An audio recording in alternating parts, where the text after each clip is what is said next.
So, welcome. Thank you all for joining us. I'm joined with my partner, Senator Cory Booker of New Jersey, on this very important issue of the TikTok ban going into effect on Sunday, just 3 days from now. And he and I are partnered to make sure that we keep TikTok alive, that we have more time for TikTok to be able to survive. In less than 3 days, the TikTok ban will take effect with serious consequences for 170 million users, for 7 million businesses in our country that rely upon the platform. And I'm committed to avoiding that fate. And that's why earlier this week, with Senator Booker, along with Senator Wyden, we introduced the Extend the TikTok Deadline Act, and we're joined now by Senator Van Hollen. We're joined by Congressman Ro Khanna over on the House side in order to build the movement, to build the momentum so that we can save TikTok and extend the deadline by which ByteDance must sell TikTok and give them an additional 270 days so that we can work it out. And so today, Senator Booker, Senator Van Hollen, and I have sent a letter to President Biden urging him to trigger a provision in the statute to extend the TikTok deadline by 90 days. TikTok has become an integral part of our lives, and that's 170 million Americans. That's over half of our population. It's 65% of all adults in the United States are on TikTok. And to put that in perspective, that TikTok user base exceeds the Super Bowl's viewing audience by 50%. That's how many people use TikTok in our country. A ban on TikTok would have devastating repercussions for those users. Many depend on the app for their livelihood, and many struggle to afford basic needs like rent, groceries, or medical care. And for others, TikTok provides vital community support and creates a space to share their stories, especially during the emergencies, like the Los Angeles fires. Its loss would leave many isolated. Right now, many in that community are building new communities. They're actually keeping their businesses open using TikTok. And we should not be cutting off that vital tool in Los Angeles right now and in other parts of the country. So from my perspective, and let me be clear, TikTok has its problems. Like every social media platform, TikTok poses a serious risk to the privacy and the mental health of our young people. In fact, TikTok paid a fine for violating my law, the Child Online Privacy Protection Act. And just a few years ago, and last year, I sent a letter to the Department of Justice urging it to quickly review the allegations that TikTok had violated my law once again. And I'm going to continue to keep TikTok accountable for what they do to teenagers and children in our country. But what they're doing is no different than what Facebook is doing, what Instagram is doing, what all the American social media companies are doing. They're in no different situation. There's a great mental health, teenage and children's private crisis in our country, and the Surgeon General is pointing the finger at social media, but they're not pointing it just at TikTok. They're pointing it at everybody. So that doesn't solve that problem. We need a whole separate solution to that, and that was my bill that got killed 4 weeks ago on the Senate floor in the last week. That's taken on big interest in our country. A TikTok ban would impose serious consequences on millions of Americans who depend upon the app for social connections and their economic livelihood. And that's why yesterday I requested that the Senate pass the Extend the TikTok Deadline Act by unanimous consent. Unfortunately, two of my Republican colleagues objected. Using hyperbolic language, they argued that ByteDance uses TikTok to indoctrinate young Americans with anti-American and pro-Chinese ideas. Proponents of the TikTok ban often argue that the platform is, quote, brainwashing Americans. But when I pointed out that a senior intelligence official had filed a declaration before the District of Columbia Court of Appeals, acknowledging that the intelligence community had, quote, no information that ByteDance had manipulated content on TikTok to support China, my colleagues didn't even know what I was talking about. So here it is. This is an under oath declaration by in the intelligence community of the United States that they have no information that ByteDance has manipulated the content. None. So we have time. We have an ability to be able to work on this issue. There is no reason why TikTok has to go dark in 3 days. So it's telling that they're not even aware of this admission by the intelligence community, that that information compromise has not happened. And it's also further evidence that the rushed process that was used in Congress, where there was no specific vote in the Senate on this issue. There were no hearings in the Senate on this issue. There was no debate on this issue in the Senate. There was no expert testimony in the Senate on this issue. It was a rush to judgment without having heard all of the facts. And that's all that we're asking for. We're asking for more time. We're asking for an ability to be able to try rationally to resolve this issue so that TikTok does not go dark. So that's the issue, that's the place where we're at right now. We have a chance to do something about it. Senator Booker and I are asking President Biden to exercise his authority in order to extend the deadline by 90 days. We're willing to work with President-elect Trump and try to extend that deadline as well. This should be bipartisan. This should not be an issue which we are debating. And even as we're debating, TikTok users are flocking to a Chinese app with no reported presence in the United States. That's what's happening in our country right now. So it's time to take a breath, try to step back, buy some time, try to figure this out rationally, but in no way should we have TikTok go dark on Sunday. It would be catastrophic for just so many small businesses, so many creators, so many communities that have been created with no alternative available to them. So that's where we are. That's what our challenges be, that is going to continue to be, and that's the movement that we're going to continue to build. So let me turn and recognize my great colleague, my friend, great leader, Cory Booker from New Jersey. Welcome. Thank you, my friend. I want to thank Senator Markey for his leadership on this issue and, frankly, so many issues. I've been very lucky in my time in the Senate to partner with him on many important things. Let me reiterate what he said. There's a real problem with social media in our society, in our culture, in our nation that we need to address. And I think there should be more leadership talking about how to stop its harms to Americans, particularly young Americans. I have real concerns with TikTok, whether it's proliferation of hate and anti-Semitism or some of the credible concerns that have been put forth about national security issues. That's not what's at issue right now. What's at issue right now is that the solution to this is not to end TikTok right now, but to make sure we're creating space for us to come together and save this platform in a way that comports with the legitimate concerns that have been expressed and preserve a platform that, as Senator Markey has said, is so profoundly important in the lives of so many Americans, from creators to business people, to folks who feel alone and isolated and found through that platform a way to find community and connection. There are tens and tens of millions of users.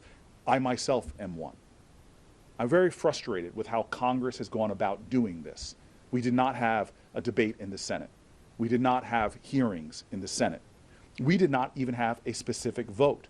It was crammed into what's often called in Congress a must-pass bill that had national security support for places like Ukraine, that had, for me, the humanitarian aid I had been fighting for some time to help with the crisis going on in Sudan. It was, to me, a cynical effort to stick it into a bill that many of us would have to vote for because of the high stakes of the other things going on. We should have done this differently, and now is a time that we can do it differently. We're asking for time for us to debate this, discuss this, and find a solution that preserves the platform and addresses some of the legitimate concerns that have been raised. Thank you. Beautiful. Yeah. Any questions? Yes. Have you reached out to President Trump's team or plan to reach out to his team? They've obviously Excuse me? Have you reached out to President Trump's team or plan to be in touch with President Trump's team on this? They've obviously expressed support for an extension on the ban. Well, we are sending a letter to President Biden today. He's the incumbent president, and he can exercise that authority right now to use the 90-day extension that's in the statute. And so we hope that President Biden does that. And beyond that, we hope that if President Biden doesn't exercise that authority, that President Trump, after he is sworn in on Monday, that he would exercise that authority to ensure that TikTok stays alive. Because there are right now bidders for purchasing TikTok that are out there. And in the legislation, that could potentially trigger the 90-day extension so that negotiations, discussions could continue. So that's our goal, and we hope that President Biden does it. That's our goal right now. But then we would additionally hope, because obviously President Trump filed a brief before the Supreme Court last week. I went to the Supreme Court hearing on this issue, asking for an extension, asking for more time. So obviously President Trump has a great interest in the issue. Senator, it's been reported that the TikTok CEO is going to be attending accounting operation. What is your stake on this, and would you be willing, both of you, would you be willing to meet with him to have a conversation on what's going to happen? Well, I've talked to the CEO of TikTok. I've talked to people on all sides of this issue. Clearly, there needs to be an extension. And my hope is that President Biden and President-elect Trump can, between them, find a way of doing so. But I think it's probably helpful that the CEO of TikTok is going to be in town because he personifies, he puts the human face on what the impact's going to be on 170 million Americans. Now that Democratic leader Schumer has come out and said that there should be an extension, do you think that more of your colleagues will sign on to this, and can they do it fast enough? I think the fact that we're seeing growing support legislatively on both sides of the Capitol is really encouraging. We are gaining momentum, which I think gives even more of a chance that President Biden, I think, and his team will look to us as maybe that there's a different way to go. I think that given the extraordinary voice of TikTok users, I want to take I want to give a lot of credit to Senator Markey for his leadership, but he and I know, thank you, TikTok users. Americans are letting their voices be heard, and that is affecting the people that are representing them. I'm happy to see more and more people getting on. So let's continue the momentum. Let's get more Congress people, more senators, more voices lifting up in America, and I'm hoping that's going to help to create the momentum necessary to get the right thing done. And by the way, Senator Schumer just told me a half an hour ago how much he appreciated my making the effort to have this legislation passed by unanimous consent. So he's clearly behind us all the way, and we're just going to build the momentum. Yes, sir. Have you spoken with President Biden directly before sending that letter? And do you have any sense of how he may be leaning to enact that 90-day button to extend it into the next administration? I talked to a very high-ranking White House official at the end of last week. I today, once again, extended my personal communication to the White House, not to the President, but to those who would be central to making a decision as to whether or not there should be an extension. So they're very well aware of what Senator Booker and I are attempting to do. I just want to say thank you for calling on all the bald members of the audience. I appreciate that. Now you can get some hairy. Yes, sir. Senator Booker, you talked about how you discussed that you use TikTok personally. What benefits have you seen from using TikTok for your this? I've got 9+ million constituents in New Jersey, hundreds of thousands of them are getting the majority of their information and news about current events from that platform. So I want to meet the voters where they are, whether it's going to a barber shop, yes, I go to one, or whether it's going to town halls, but this is a virtual town hall. I've been doing TikToks the last couple days specifically about this issue, and you all know the functions. It's incredible to do a stitch and be able to respond directly to somebody's comments. Not only am I responding to a constituent, but I'm actually also opening up that conversation and that dialogue for many more people to benefit from. Modern elected leaders need to learn to use platforms that are speaking to the people where they are. And this, as the Senator, and again, one of my friends and mentors has shown, is that this is a platform where many Americans are consuming their news. To take that away from them when it's not necessary, when we can find a solution to this, is just unacceptable. Yeah, and again, many people think this is just cat videos for kids. No.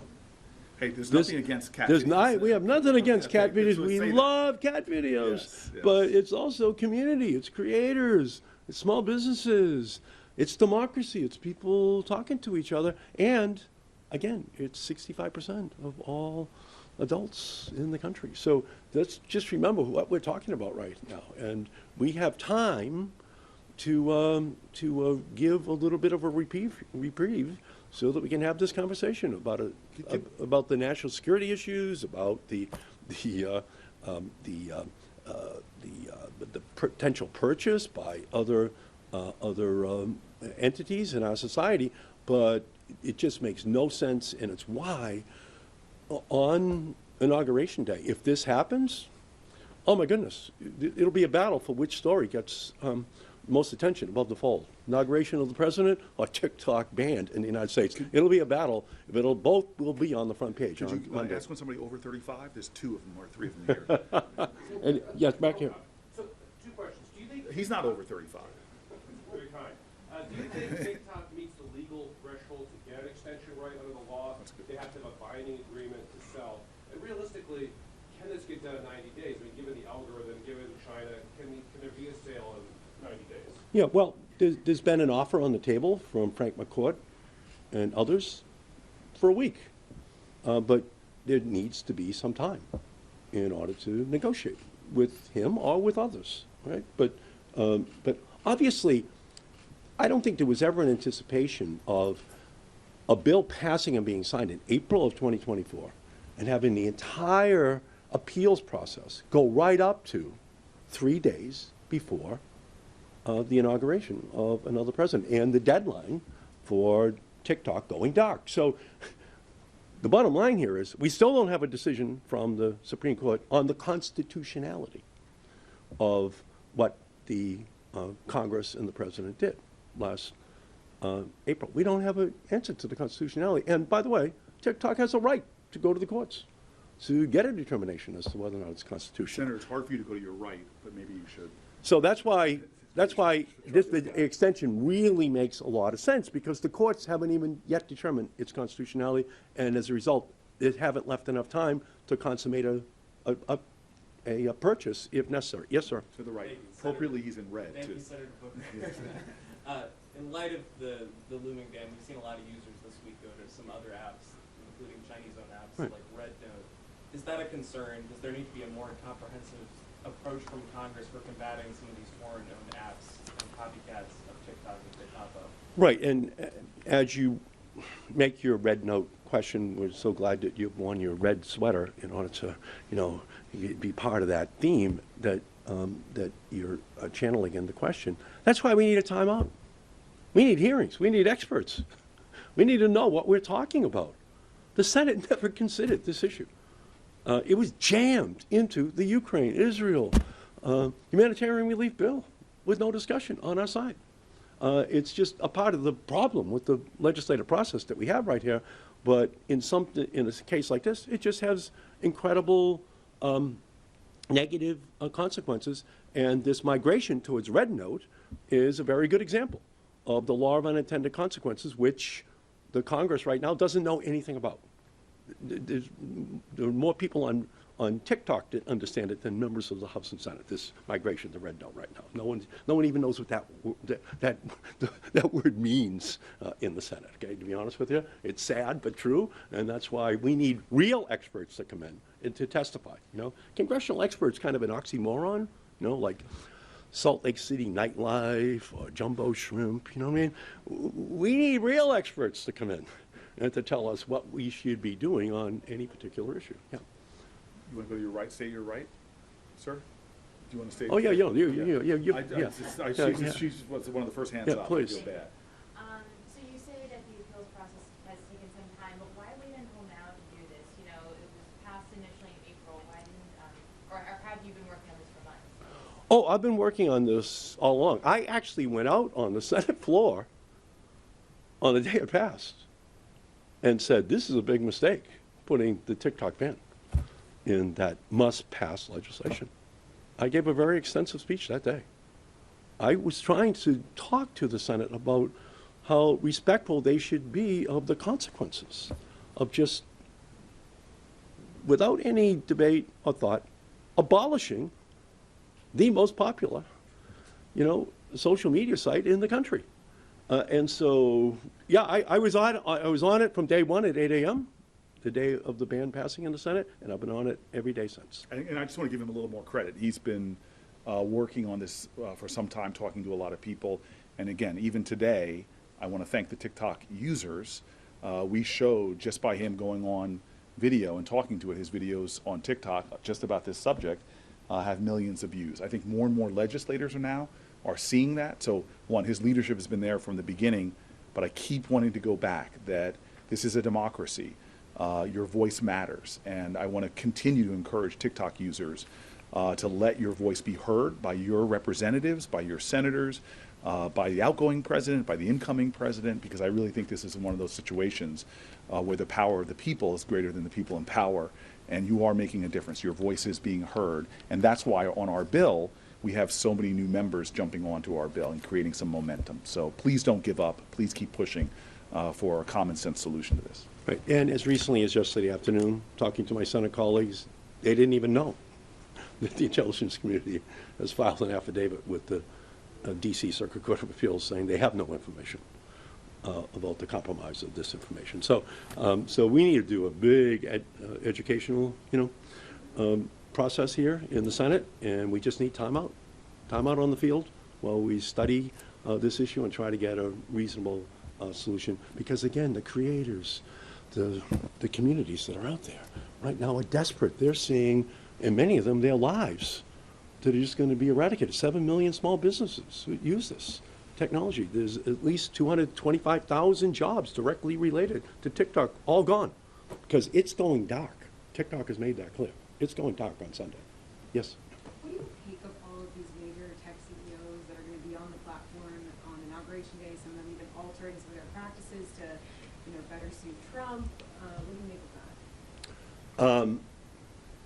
As the author of the big three pieces of legislation in the 1990s that created the digital revolution, obviously, on the one hand, I'm proud that we have moved the whole country from analog to digital.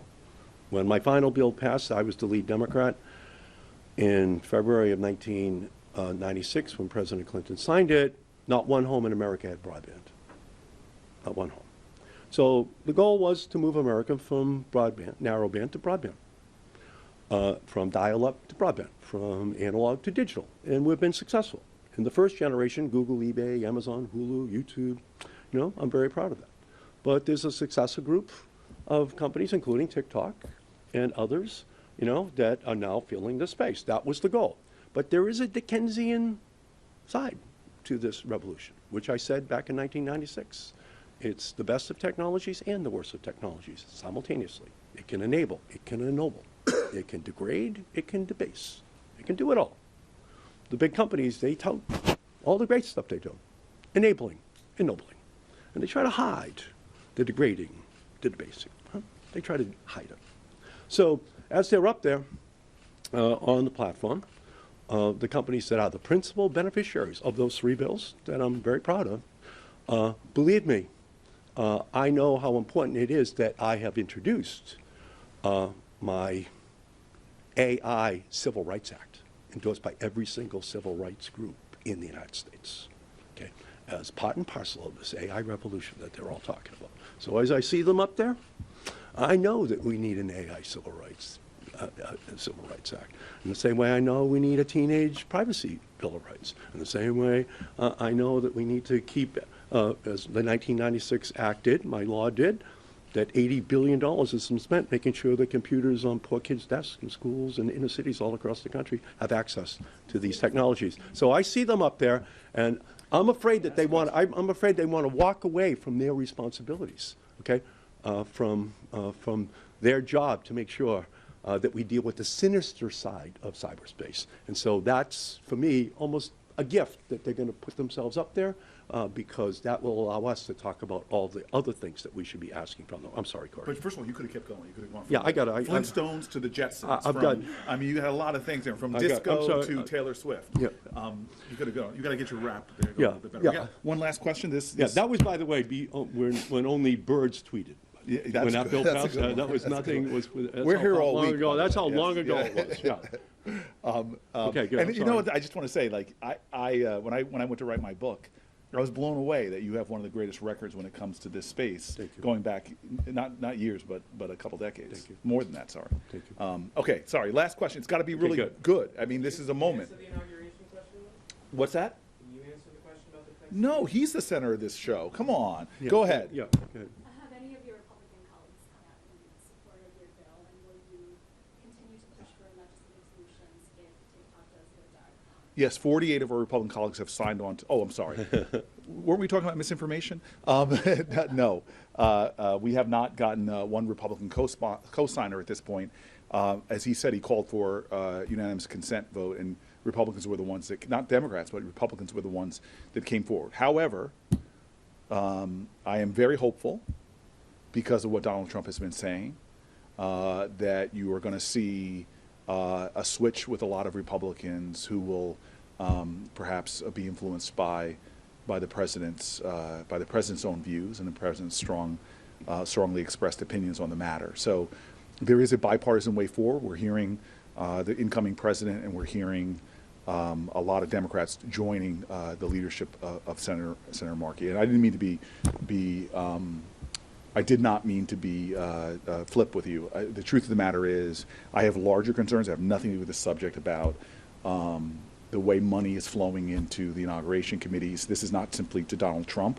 We have a real problem with the way money is raised in politics, the way money corrupts politics, and the way that we raise money for an inauguration, which is so many corporate interests are giving a lot of money. I don't think that's healthy and good for our democracy, but that's really not germane to this issue. But we have a problem in America with too much money in politics. And again, I've been reading about this guy to my left talking about this issue. I'm a few months younger than him, but he's been talking about this issue for quite some time. So, and I just to finish up and to follow. The goal of those laws were to break up all the monopolies. So that's what my bills did. Broke up the cable monopoly, broke up the local telephone monopoly, broke up the wireless monopolies. I broke them all up so that we could unleash a new generation of techies that could move into the space and reinvent the way in which we communicate here and around the world. And the principal beneficiaries of those laws are now going to be sitting up at President Trump's inaugural. And unfortunately, for too many of them, they're channeling the very same instincts that those monopolies that we broke up in the 1990s had, to control the market, to not listen to the public, to not, in fact, be responsive to the totality of all of the values which we have in our society. So, again, Senator Booker is just such a great leader. We're going to continue on this. It is essential that TikTok be alive at midnight on Sunday night. And we're going to continue to work to build the movement to make that possible, because we need time. Time will solve this problem. But without time, unfortunately, for millions of Americans, they're going to lose TikTok on Sunday. And we're going to work to make Can sure we do that something that's doesn't never happen. been done? Yeah, Just, let's do it. We just finished a press conference with all those people. How did it go? It went great. We have the attention of the brilliant Washington Press Corps, and this message is going to continue to be spread across the country. TikTok must not go dark on Sunday. Amen. Amen. Thank you. Thank you. All right, everybody. Thank you all so much. Thanks for coming. Appreciate it. Thank you.